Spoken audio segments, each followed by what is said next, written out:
নমস্কার বন্ধুরা, নবদিগন্ত চ্যানেলের পক্ষ থেকে আপনাদের সকলকে জানাই স্বাগতম। তো বন্ধুরা, আজকে 3929 মামলা লিস্টেড ছিল সুপ্রিম কোর্টে, এবং এই 3929 মামলায় কি ঘটলো আপনাদের সাথে বিস্তারিত জানাবো। আমার অনেক দর্শক বন্ধুই কিন্তু কমেন্ট করছেন যে 3929 মামলার বিস্তারিত আপডেট দিন।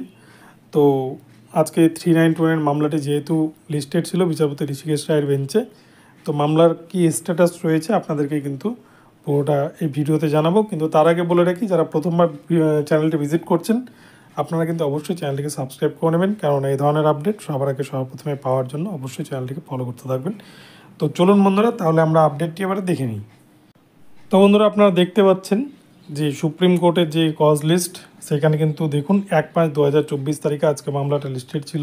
অনারেবল মিস্টার জাস্টিস ঋষিকেশ রায় এবং অনারেবল মিস্টার জাস্টিস সতীশচন্দ্র শর্মার বেঞ্চে সিএল নাম্বার 102-এ।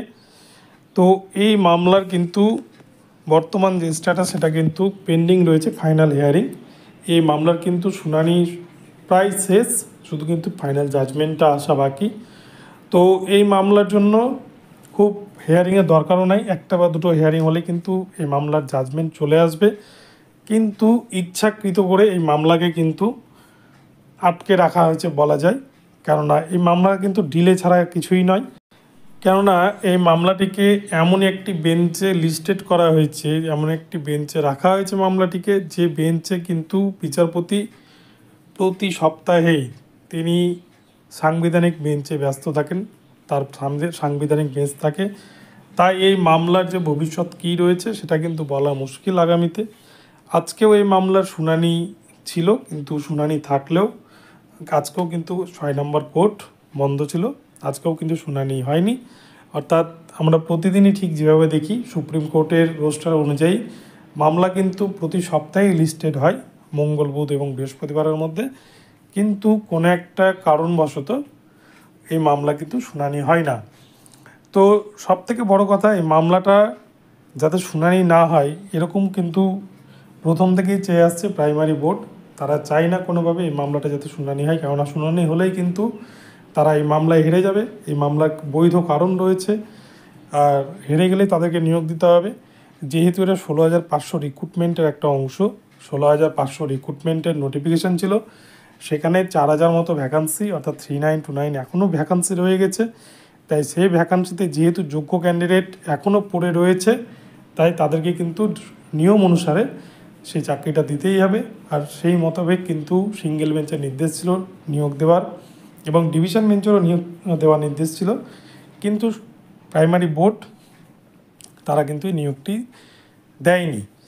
তো এই ক্ষেত্রে কিন্তু একটা বিষয় পরিষ্কার, যে মামলাটিকে এমন একটি বেঞ্চে ইচ্ছাকৃত কিন্তু রাখা হয়েছে যাতে সেই বেঞ্চে এই মামলা যাতে ডিলে করা হয়।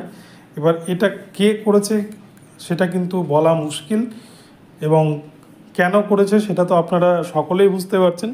তো এই 3929 মামলার ভবিষ্যৎ যে আগামীতে কী হবে, এই মামলার কিন্তু নিয়োগ হবেই যেদিন হোক না কেন, কিন্তু এই মামলা কবে লিস্টেড থাকলেও যে শুনানি কবে হবে সেটাই কিন্তু এখন লাখ টাকার প্রশ্ন।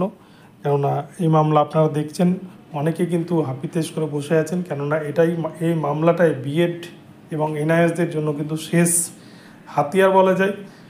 তো সেই জন্য নট ইনক্লুডেড ক্যান্ডিডেট যারা রয়েছেন বিএড এনআইএস, তারা কিন্তু এই মামলাটার দিকেই তাকিয়ে রয়েছেন পাখির চোখের মতো। আর এই মামলাটা নিয়েই কিন্তু এত জলগোলা হচ্ছে। সবথেকে বড় কথা, এর জন্য কিন্তু দায়ী প্রাইমারি বোর্ড সিঙ্গেল বেঞ্চের অর্ডার মতো যদি নিয়োগটা দিয়ে দিত, তাহলে কিন্তু তাদেরকেও এতটা ফ্যাসাদে পড়তে হতো না। এই যে বারংবার 2014 টেট নিয়ে যে প্রশ্ন তৈরি হচ্ছে, এই জটিলতা তৈরি হচ্ছে, যদি এই সমস্ত সিটগুলো পূরণ করে দিত প্রাইমারি বোর্ড, যদি দুর্নীতি না করতো, তাহলে কিন্তু এই জায়গাগুলো কোনো দিনই তৈরি হতো না। তো সেই ক্ষেত্রে সাফার করতে হচ্ছে ইন সার্ভিস টিচারদের। তো যাই হোক, এই 3929-এর কবে অবসান হয় সেটাই দেখার। এটা শুধুমাত্র নট ইনক্লুডদের ধৈর্যের পরীক্ষা ছাড়া কিন্তু আর কিছুই নয়। তো বন্ধুরা, এখন এই পর্যন্তই রইল। তো মুদ্রা কথা, আজকে 3929 মামলার কোনো শুনানি হয়নি, আবার হয়তো নেক্সট দিন আগামীকালকে হয়তো মামলাটি লিস্টেড হতে পারে। তো আগামীকালকেও হয়তো সাংবিধানিক বেঞ্চ থাকার কারণে মামলার শুনানি হবে না, এইভাবে কন্টিনিউ চলতেই থাকছে, এবং কবে এর যে শেষ সেটাই হচ্ছে দেখার। তো বন্ধুরা, ভিডিওটি ভালো লাগলে চ্যানেলটিকে সাবস্ক্রাইব করবেন এবং এই ধরনের আপডেট প্রতিনিয়ত পেতে চ্যানেলটিকে ফলো করতে থাকবেন। ধন্যবাদ, সকলে ভালো থাকবেন। পরবর্তীতে আপডেট পেলে আবার আপনাদের জানিয়ে দেবো।